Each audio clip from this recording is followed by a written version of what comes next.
Bonjour les Gémeaux, on se retrouve pour une vidéo du 3 au 9 novembre. On va aller voir quelle est l'énergie pour cette semaine pour nos amis les Gémeaux. Allez, quelle est l'énergie? Oh. Vous êtes un peu dans la méfiance, dans les doutes par rapport à, excusez-moi, une certaine situation. Vous êtes trop dans la méfiance, on vous dit de sortir de cette méfiance. Allez, qu'as-tu à dire? Alors, oh là là. Vous êtes un peu dans la jalousie. Si quelqu'un réussit, ça vous apporte de la jalousie parce que vous, en ce moment, il vous arrive pas que de la positivité. Vous êtes en train de chercher votre chemin et de revenir sur le bon chemin. Vous essayez de trouver la chance. On vous demande de garder des pensées négatives pour trouver un bon équilibre, de sortir de votre négativité, de penser à trouver, pour ceux qui ne travaillent pas, du travail qui pourrait vous apporter du bonheur. Vous avez un homme qui peut vous donner cette chance par rapport au travail, mais faites attention à cet homme. Parce que vos déplacements n'arrangent pas tout le monde en fait. Vous apportez aussi un peu de la jalousie. Mais je pense que c'est aussi votre méfiance envers les autres.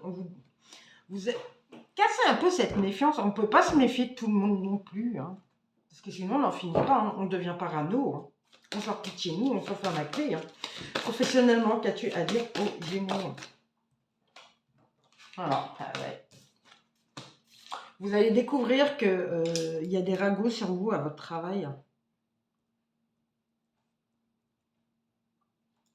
Il y a des ragots sur vous à votre travail et vous allez vous en rendre compte que ces personnes ne sont pas que vos amis.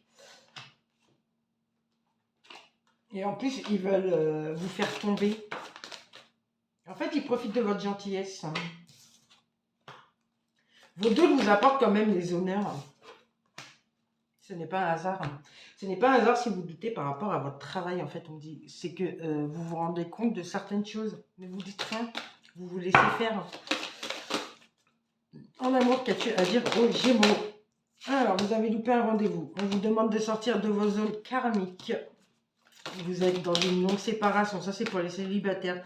En fait, vous avez été avec quelqu'un avec qui vous êtes séparés depuis X temps et vous n'arrivez pas à lui dire au revoir. Vous avez fait des promesses bloquantes. Vous avez des blessures que vous n'avez pas réussi à soigner par rapport à cette personne. Vous ne voulez pas la revoir malgré que vous ressentez encore de l'amour pour cette personne.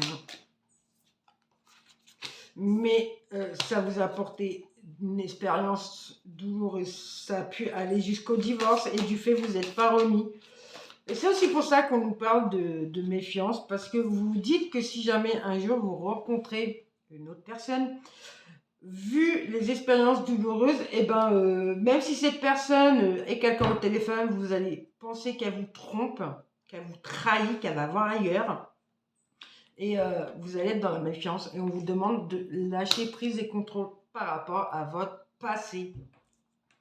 Le passé n'est pas fait pour nous apporter de la douleur, mais pour comprendre et avancer et ne pas reproduire les mêmes schémas, ne pas recommencer les mêmes bêtises.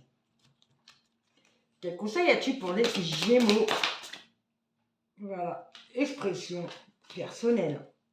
En fait, on nous dit, dites toutes les souffrances que vous avez eu, pardonnez aux personnes qui vous ont fait du mal, exprimez-vous, mais attention aux mots que vous dites. N'oubliez pas que tout est énergie.